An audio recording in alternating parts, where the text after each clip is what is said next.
Assalamualaikum warahmatullahi wabarakatuh. Perkenalkan, nama saya Ananda Rizky Badalu dari kelas 2020A dengan NIM 205500026. Di sini saya akan menjelaskan mengenai pembahasan soal UTS Analisis Real 1. Yang pertama, berdasarkan pertidaksamaan Bernoulli, diberikan jika X lebih besar dari negatif 1, maka buka kurung 1 plus X pangkat N lebih besar dari atau sama dengan 1 plus NX untuk semua N elemen N. Menggunakan induksi matematika, apakah asumsi benar terpenuhi untuk N sama dengan K plus 7K negatif 7? Tunjukkan bagian mana yang membuat asumsi benar terpenuhi atau tidak terpenuhi. Bukti akan dibuktikan menggunakan induksi matematika. Untuk N sama dengan 1, maka buka kurung 1 plus X pangkat 1 lebih besar dari atau sama dengan 1 plus KX. Ekuivalen 1 plus X lebih besar dari 1 plus X, maka pernyataan tersebut benar. Misalkan benar untuk N sama dengan K, yaitu buka kurung 1 plus X tutup kurung pangkat K lebih besar dari atau sama dengan 1 plus KX. Akan dibuktikan benar untuk N sama dengan buka kurung K plus 7 tutup kurung dikali buka kurung K negatif 7 tutup kurung. Yaitu N sama dengan K plus 7, K negatif 7 sama dengan N sama dengan K kuadrat negatif 49. Dari mana K kuadrat sama dengan negatif 49 itu? Yaitu dari perkalian aljabar. Saja, sehingga buka kurung 1 plus X pangkat K kuadrat negatif 49 sama dengan 1 plus X pangkat K kuadrat dikali 1 plus X pangkat negatif 49. Kenapa dipisah? Ini pakai eksponen, iya, pakai eksponen. Karena kan 1 plus X kan sama, cuman pangkatnya berbeda, jadi dipisah tidak apa-apa berdasarkan eksponen. Lalu saya lanjutkan ya. Lebih besar dari atau sama dengan buka kurung 1 plus K kuadrat X tutup kurung dikali 1 dikurangi 49X. Ini dari mana? Ini 1 plus K kuadrat X merupakan penjabaran dari 1 plus X pangkat K kuadrat. Sedangkan 1 dikurangi 49X merupakan penjabaran dari 1 plus X pangkat negatif 49. Lanjutkan kembali, sama dengan 1 dikurangi 49X ditambah K kuadrat X dikurangi 49 K kuadrat X kuadrat. Sama dengan 1 plus K kuadrat X dikurangi 49X dikurangi 49 K kuadrat X kuadrat. Sama dengan 1 plus buka kurung K kuadrat negatif 49 tutup kurung X dikurangi 49 K kuadrat X kuadrat. Kenapa bisa bentuknya seperti ini? Karena untuk K kuadrat X sama negatif 49X masing-masing mempunyai X. Jadi kita kelompokkan saja sehingga hasilnya menjadi seperti yang sudah saya bacakan tadi, yaitu 1 plus K kuadrat minus 49X dikurangi 49 K kuadrat X kuadrat. Karena negatif 49 K kuadrat X kuadrat kurang dari atau sama dengan 0, maka buka kurung 1 plus X pangkat K kuadrat negatif 49 lebih kecil dari 1 plus K kuadrat negatif 49X. Yang berarti asumsi tidak terpenuhi untuk N sama dengan K plus 7, K negatif 7. Jadi, tidak terbukti bahwa buka kurung 1 plus X tutup kurung pangkat N lebih besar dari atau sama dengan 1 plus NX untuk semua N elemen N. Sedangkan dalam soal ditanya, asumsi yang benar terpenuhi atau asumsi tidak terpenuhi. Di sini asumsi yang tidak terpenuhi adalah pembuktian untuk N sama dengan buka kurung K plus 7 tutup kurung dikali K kurangi 7 tutup kurung. Jadi nomor 1 tidak terbukti ya. Kemudian nomor 2, buktikan jika A, B elemen R, maka buka kurung mutlak dari mutlak A dikurangi mutlak B kurang dari mutlak A dikurangi B. Bukti. Kita hiraukan mutlaknya untuk kedua ruas ya.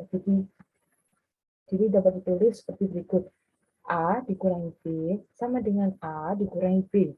Yang ekuivalen dengan A sama dengan A dikurangi B ditambah B.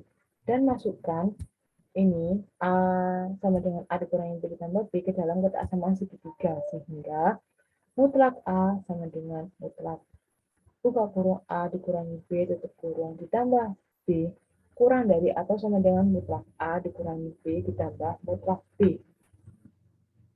Lalu, kurangkan kedua ruas tersebut dengan mutlak B, sehingga diperoleh mutlak A dikurangi mutlak B kurang dari atau sama dengan mutlak A dikurangi B.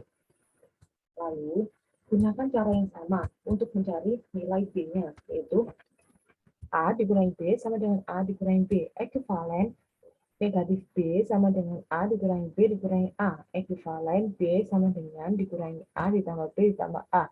Ekuivalen B sama dengan B dikurangi A ditambah A. Dan masukkan B sama dengan B dikurangi A ditambah A disebut ke dalam kotak sama segitiga seperti kita mencari nilai A tadi. Sehingga diperoleh mutlak B sama dengan mutlak buka kurung B dikurangi A ditambah A kurang dari mutlak B dikurangi A ditambah mutlak A. Lalu, kurangkan kedua ruas tersebut dengan mutlak A. Diperoleh negatif A sehingga kurang dari mutlak A dikurangi mutlak B kurang dari mutlak A dikurangi B. Lalu, menggunakan berdasarkan teorema 1.2.2 bagan C diperoleh bahwa mutlak dari mutlak A dikurangi mutlak B lebih kecil dari mutlak A dikurangi B. Maksud dari teorema 1.2.2 bagan C, jika kita melihat kembali materi sebelumnya, dalam teorema tersebut terdapat negatif C kurang dari A, negatif C kurang dari atau sama dengan A, kurang dari atau sama dengan C. Itu kan bentuknya sama dengan hasil dari kombinasi yang sudah kita peroleh, yaitu negatif mutlak A dikurangi B, itu kan sama dengan negatif C. Nah, kurang dari atau sama dengan mutlak A dikurangi mutlak B. Mutlak A dikurangi mutlak B tersebut diibaratkan dengan A. Kurang dari atau sama dengan mutlak A dikurangi B. Nah, mutlak A dikurangi B itu kita ibaratkan dengan C. Sehingga berdasarkan teorema 1.2.2 bagian C, diperoleh hasilnya mutlak A kurang dari atau sama dengan C. Nah, tadi kan mutlak A itu kan yang A tadi kan mutlak A dikurangi mutlak B. Tapi kan ini mutlak A ya, berarti harus ada mutlaknya sebelumnya. Jadi mutlak dari mutlak A dikurangi mutlak B kurang dari atau sama dengan, nah ini kan C-nya tadi, mutlak A dikurangi B. Sehingga nomor 2A itu terbukti. Lanjut. Untuk soal nomor 2B. Tadi kan soalnya jika A, B elemen bilangan nil. Nah, jika A, B elemen bilangan nil, maka mutlak A ditambah B kurang dari mutlak A ditambah mutlak B. Itu soal nomor B ya. Bukti. Gantilah B pada kotak sama segitiga dengan negatif B. Maksudnya itu yaitu B di sini. B setelah tanda kotak sama segitiga di ruas kanan. Sehingga diperoleh mutlak A ditambah B kurang dari atau sama dengan mutlak A ditambah mutlak negatif B. Karena mutlak negatif B sama dengan B. Nah, ini maksudnya gimana? Semua angka negatif ketika dimutlakan dia akan menghasilkan nilai positif berapapun angkanya.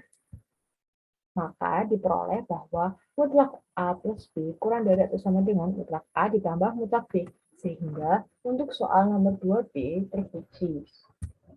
Lalu kita lanjut soal nomor 3. Buktikan bahwa terdapat bilangan rasional T sedemikian hingga T kuadrat sama dengan 4. Bukti. Karena dalam soal kita itu adalah terdapat bilangan rasional T, maka kita harus membuktikannya dengan mengandaikan tidak ada bilangan rasional. Jadi seperti ini ya, saya bacakan. Bukti. Andaikan tidak ada bilangan rasional T sedemikian hingga T kuadrat sama dengan 4. Karena T merupakan bilangan rasional, maka T dapat dituliskan sebagai P per Q, dengan P dan Q tidak mempunyai faktor berserikat selain 1. Sehingga diperoleh buka kurung P per Q tutup kurung kuadrat sama dengan 4 atau P kuadrat sama dengan 4Q kuadrat. Kenapa hasilnya bisa P kuadrat sama dengan 4Q kuadrat? Ini, jika kita jabarkan P per Q kuadrat ini, kan hasilnya jadi P kuadrat per Q kuadrat sama dengan 4. Q kuadrat itu kita pindahkan ruas saja, kita gabungin sama 4, maka hasilnya P kuadrat sama dengan 4Q kuadrat. Nah, karena 4Q kuadrat genap kan 4 kan genap, maka P kuadrat juga genap. Akibatnya P juga genap. Karena jika P ganjil, maka P sama dengan 4M dikurangi 1 untuk suatu M elemen N. Atau P kuadrat sama dengan buka kurung 4M negatif 1 kuadrat. Ini 4M dikurangi 1 bagaimana? Dari materi sebelumnya pada bilangan rasional dan bilangan irasional. Di situ kan kalau bilangan genap itu angka yang diketahui dikali M. Sedangkan yang bilangan ganjil ya angka yang diketahui kali M dikurangi 1. Nah, kita lanjut tadi ya. Kan P kuadrat sama dengan buka kurung 4M dikurangi 1 tutup kurung kuadrat. Kita jabarkan perkalian kuadratnya sehingga mendapatkan nilai 16M kuadrat dikurangi 8M ditambah 1. Kemudian kan ada nilainya M sama N ya, kita gabungin saja jadi 4 buka kurung 4M kuadrat dikurangi 2M tutup kurung ditambah 1. Yang berarti bahwa P kuadrat ganjil. Loh, kenapa kok bisa ganjil? Karena berapapun angka M yang kamu masukkan, jika belakangnya ada tambah 1, maka P kuadrat tersebut ganjil. Jadi, P haruslah genap. Karena P genap, maka P sama dengan 4K untuk suatu K elemen N. Sehingga P kuadrat sama dengan buka kurung 4K tutup kurung kuadrat sama dengan 16K kuadrat. Nah, di lain pihak, diketahui P kuadrat sama dengan 4Q kuadrat dan P genap. Bisa, tadi kan sebelum kita mencari P ganjil, kan kita sudah mencari terlebih dahulu untuk P genap. Yang seperti di atas tadi, P kuadrat sama dengan 4Q kuadrat dan P genap. Akibatnya, Q ganjil. Karena jika Q genap, maka faktor berserikat P dan Q bukan 1. Jadi, Q haruslah ganjil. Sampai sini paham? Nah, lanjut ya. Sehingga diperoleh P kuadrat sama dengan 4Q kuadrat, ekivalen 16K kuadrat sama dengan 4Q kuadrat, ekivalen 4K kuadrat sama dengan Q kuadrat. Yang berarti Q genap, timbul kontradiksi bahwa Q ganjil. Jadi, pengandaian salah. Yang benar adalah terdapat bilangan rasional P sedemikian hingga P kuadrat sama dengan 4. Sehingga untuk soal nomor 3, terdapat bilangan rasional T sedemikian hingga T kuadrat sama dengan 4 terbukti. Lalu kita lanjut soal nomor 4. Nah, nomor 4, buktikan satu teorema yang paling Anda kuasai. Di sini saya memakai teorema 1.1.1 bahkan A, sesuai materi yang sudah saya pelajari. Yaitu yang berbunyi, jika Z, A elemen bilangan real dengan Z ditambah A sama dengan A, maka Z 0. Bukti, Z sama dengan Z ditambah 0, itu merupakan sifat aljabar A3. Z sama dengan Z ditambah buka kurung A ditambah buka kurung negatif A tutup kurung. Itu merupakan sifat aljabar A4. Kok bisa nolnya dirubah jadi A ditambah negatif A? Itu balik lagi ke materi yang dipelajari sebelumnya. Itu merupakan sifat aljabar A4. Ya, silakan dibuka kembali materinya. Kemudian buka kurung Z ditambah A tutup kurung ditambah buka kurung negatif A tutup kurung. Itu kita pecah aja berdasarkan sifat aljabar A2 sesuai materi. Saya bilang kemarin. Jadi saya bilang tadi. Ya. Z sama dengan A ditambah buka kurung negatif A tutup kurung. Ini merupakan sifat aljabar A4. Z sama dengan 0, terbukti. Maka, untuk soal nomor 4, saya menjawabnya menggunakan teorema 1.1.1 bahkan A, terbukti. Sekian penjelasan dari saya. Kurang dan lebihnya saya mohon maaf. Apabila ada salah kata, saya juga mohon maaf. Wassalamualaikum warahmatullahi wabarakatuh.